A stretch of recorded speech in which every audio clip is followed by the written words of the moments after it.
कि बांग्लादेश की एक शिप जो कि बांग्लादेश से कोयला लेके यूएई जा रही थी, वहां रास्ते में सोमालियन डाकुओं ने इंडियन ओशन में उसके ऊपर हमला करने की कोशिश की, लेकिन इंडियन नेवी ने जिस तरीके से उसे बचाया, ये खबर है।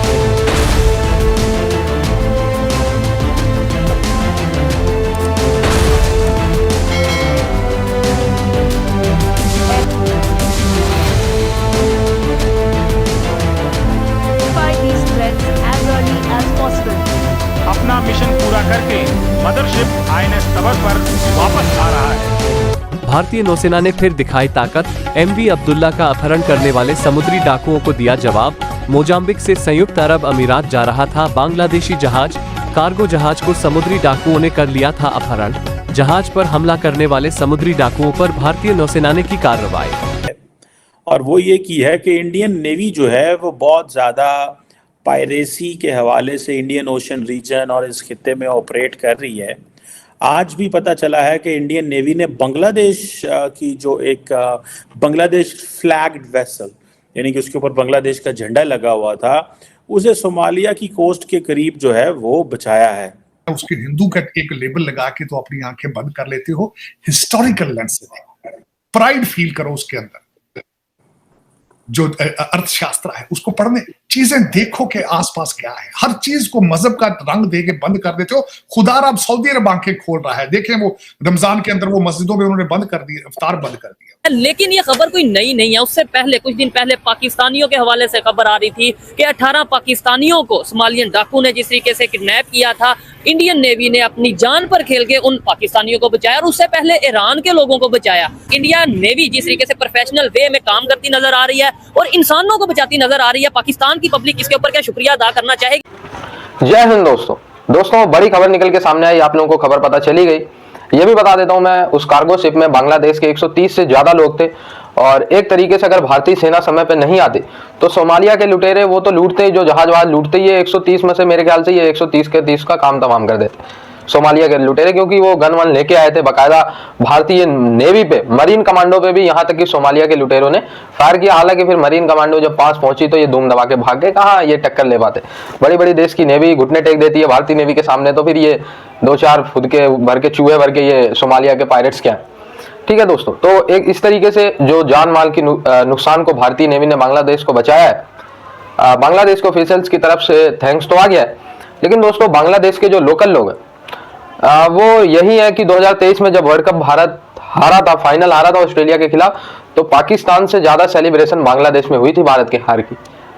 दोस्तों कई जो है, पूरा मैं सभी बांग्लादेश भाइयों को नहीं कह रहा, लेकिन कई बांग्लादेशी कई बांग्लादेशी आतंकवादी माइंडसेट के लोग वो दोस्तों बायकॉट इंडिया ट्रेंड चलाते हैं बांग्लादेश में, जबकि भारत इनको समय समय पे आज ही हेल्प नहीं कर रहा। इनको आर्थिक मदद भी करता है, इनको राशन पानी भी पहुंचाता है और तमाम मदद करता रहता है। इनको आजाद भी पाकिस्तान से भारत नहीं करवाया, लेकिन फिर भी एक तबका है बांग्लादेश में जो भारत से नफरत करता है। वो बात हमें मानना पड़ेगा।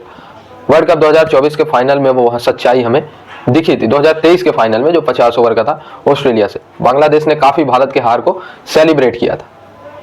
तो यही है, नेवी ने सही मदद किया हमारे नेवी ने या नहीं, वो आप लोगों को कमेंट करके जरूर बताना है। बड़ी खबर आ रही है, भारतीय नौसेना ने सोमालियाई समुद्री डाकुओं के उस प्रयास को नाकाम कर दिया है जिसमें वो हिंद महासागर में अगवा किए गए माल्टा के जहाज का इस्तेमाल दूसरे शिप को लूटने के मकसद से करना चाहते थे। कहा यह जाता है कि जो इंडियन नेवी का मिशन जो है वो डिप्लॉयड था यहाँ पे, और उन्होंने एक डिस्ट्रेस कॉल को आंसर किया और वो वहाँ पे पहुंचे। और इंडियन नेवी जो है वो कहते हैं जी कि उन्होंने इमीडिएटली वॉरशिप डिप्लॉय किए। इंडियन नेवी ने वॉरशिप जो कि लॉन्ग रेंज मैरीटाइम पेट्रोल थी, उसको, इसे LRMP बोलते हैं, इसको डिप्लॉय किया और इन्होंने कम्युनिकेशन बिल्ड की और वो सारा। एंड इस वक्त आप देखेंगे कि मैरीटाइम सिक्योरिटी ऑपरेशंस के अंदर India is very active, effective and getting into the major जितने भी ऑपरेशंस होते हैं उसमें अपना रोल प्ले कर रहा है।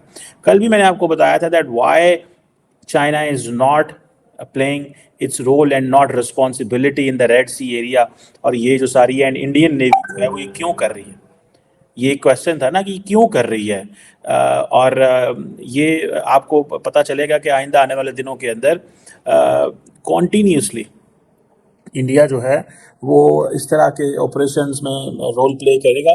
इससे पहले आपको पता है वो बड़े इंडियन के लोग हों, ईरान की शिप्स हों, पाकिस्तान के लोग हों, इंडिया ने थोड़ा एक्टिवली रोल प्ले किया। आपको पता है ये जो इंडियन ओशन रीजन है, अगर जो इंडिया की डेफिनेशन है ना इंडियन ओशन रीजन की, क्योंकि इंडिया अपने आप को कहता है कि हम नेट सिक्योरिटी प्रोवाइडर है, ठीक है, और इंडिया का जो एक इंडियन ओशन का जो इंडिया का एक स्ट्रेटेजिक मैप है इंडियन ओशन का, जैसे इंडिया कहता है कि ये हमारे कुछ दिन पहले खबर आई थी कि इंडियन नेवी ने सोमालिया के डाकुओं से तकरीबन कुछ 10 से 12 जो ईरान के लोग थे उन्हें बचाया। फिर उसके बाद खबर आई 18 पाकिस्तानियों को इंडियन नेवी ने बचाया, और अब खबर ये आ रही है कि बांग्लादेश की शिप को इंडियन नेवी ने जो इंडियन ओशन है वहाँ पे सोमालियन डाकुओं से बचाया। क्या कहना चाहेंगे इस हवाले से, जिस तरीके से इंडिया सबकी हेल्प करता नजर आ रहा है, क्या हमें भी उस तरीके से रिलेशन बेहतर करने चाहिए, क्या कहेंगे? मैं समझता हूँ ये इंडिया का बड़ा मुस्बत रुझान है। जैसे इंडिया इस टाइम पूरी दुनिया में अच्छा रिस्पांस दे रहा है, उसकी खारजा पॉलिसी भी सबसे अच्छी है, ठीक है, हर लिहाज से इंडिया इस टाइम पूरे दुनिया में ना मजबूत पोजीशन में जा रहा है। पाकिस्तान को भी इस तरह अपने बरादराना मुल्कों के साथ, अपने हमसाया मुल्कों के साथ ताल्लुकात अच्छे करने चाहिए। हमें भी एक कदम आगे बढ़ के सोचना चाहिए, अपने बरादराना मुल्कों के साथ ताल्लुकात अच्छे करने चाहिए। हमें भी इंसानियत को ज़्यादा प्रमोट करना चाहिए, क्योंकि हमारे मुल्क में मजहबी इंतहा पसंदी ज़रा रूज पे जा रही है, जिसकी वजह से हमारे मुल्क में कुछ इशू वगैरह है जो जिससे हमें दूर करना चाहिए, जिसकी वजह से दूसरे कंट्रीज के हमारे साथ रिलेशन उस तरीके से बेहतर नहीं कर पाते। अच्छा, एक चीज नहीं मुझे समझ आती है, आजकल जो हम प्रोग्राम कर रहे हैं, खास तौर पे जो नौजवानों से बात करते हैं, ज्यादातर मोस्टली 90% नौजवान यही कह रहे हैं एजुकेटेड के भाई इंडिया की फॉरेन पॉलिसी बेहतर है, वो बहुत डेवलपमेंट की तरफ जा रहे हैं, उनके रिलेशन सबके साथ बेहतर हो रहे हैं। ये सब लोगों को अगर पाकिस्तान के पता चल गया है तो हमारे मिनिस्टर्स को, हमारी गवर्नमेंट को क्यों नहीं पता चलता? हम क्यों नहीं उनके साथ रिलेशन बेहतर कर रहे? ये तो जो भी इस टाइम गवर्नमेंट आती है वो अपने मफाद के लिए आती है, पब्लिक का तो कोई भी नहीं सोच रही। जैसे अब मैं एक स्टूडेंट हूँ, मैंने अपना वीजा अप्लाई किया है, तो उनकी रिजेक्शन ये होती है कि आपके मुल्क के मामला अभी पाकिस्तान में, तो वो रिजेक्शन लग जाती है, जिसकी वजह से। और इंडिया के दोस्त मेरे हैं कुछ, वो अप्लाई करते हैं तो उनको वीजे मिल जाते हैं, सिर्फ उनकी इंडिया की इकोनॉमी की वजह से, उनके वहाँ के मतलब हर लिहाज से इंडिया में, मतलब इंडिया की पूरी दुनिया में वैल्यू बनती जा रही है। ठीक है। अच्छा, आपने बोला आपके दोस्त हैं, दोस्त सोशल मीडिया से बने या कैसे बने? जी सोशल मीडिया से बने, कुछ ना मैं वाहिद भी वक्त गुजार किया हूँ वहाँ पे। मेरे कौन सा कंट्री? दुबई में। दुबई में। अच्छा, उनकी सोच में हमारी सोच में क्या फर्क देखा, और उनसे आप रीजन नहीं पूछते कि यार क्या वजह, आपको फटाफट वीजा मिल जाता है किसी भी कंट्री का, आपके साथ बहुत से कंट्रीज हैं वो फ्री ट्रेड एग्रीमेंट करते नजर आ रहे हैं और हमारे साथ रिलेशन ही बेहतर करना चाहते हैं, वो क्या रीजन बताते हैं? बस वो यही बताते हैं कि हमारे जो हुक्मरान हैं उनके ताल्लुकात यानी कि मुल्कों के साथ बहुत बेहतर हैं, तो वहाँ पे मतलब एक चीज ना, इंसानियत को प्रमोट ज्यादा किया जाता है, वहाँ पे इंतहा पसंदी मेरे ख्याल से कम है। ठीक है, लेकिन हमारी मीडिया पे क्या बताया जाता है? हमारी मीडिया पे तो दिन रात ये बताया जाता है कि भाई इंडिया में मुसलमानों पे ये हो गया, ये हो गया, वो हो गया। ये वो लोग हैं जो विजिट करके आए हैं, मतलब फॉरेन कंट्री कर, वहाँ पे इंडियंस के साथ रह के आए हैं। अब ये झूठ बोल रहे हैं या वो लोग झूठ बोल रहे हैं जो आज तक कभी ना इंडियन से मिले हैं, ना कभी उनके साथ मुलाकात हुई है, ना कभी इंडिया गए हैं?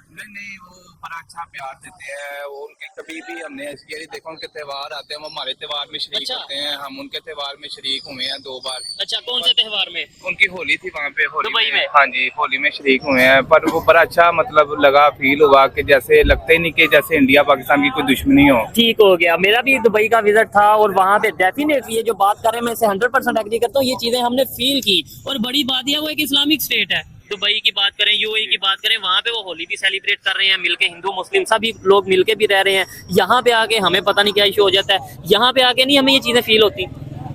अब ये जैसे आप देख लें, अब अफगानिस्तान से देख लें, हमारे अफगानिस्तान के साथ भी इशू चल रहे हैं। अफगानिस्तान, हालांकि हम हमेशा अफगानिस्तान को हमने सपोर्ट किया है, पर अक्सर आप सोशल मीडिया पे देखें अफगानिस्तान हमारे साथ उलझते नजर आते हैं कि पता नहीं क्या मतलब ऐसी हमारे हुक्मरानों के उनके साथ ताल्लुकात हैं। जो एक रीजन वो बताते हैं ना, वो ये कहते हैं कि आप पहले हम 10, 20, 30, 40 साल यहाँ पे रहे, बिजनेस किया, अब आपने हमें यहाँ से निकाल दिया नेशनलिटी देने की बजाय। और दूसरे नंबर पे अगर पास्ट की बात करें तो वो ये भी कहते नजर आते हैं कि भाई ड्रोन अटैक अमेरिका के साथ मिलकर आपने पाकिस्तान में अड्डे दिए और अफगानिस्तान में ड्रोन अटैक हुए। हाँ, बस ये भी आप सही कह सकते हैं, पर हमारे हुक्मरानों को सोचना चाहिए।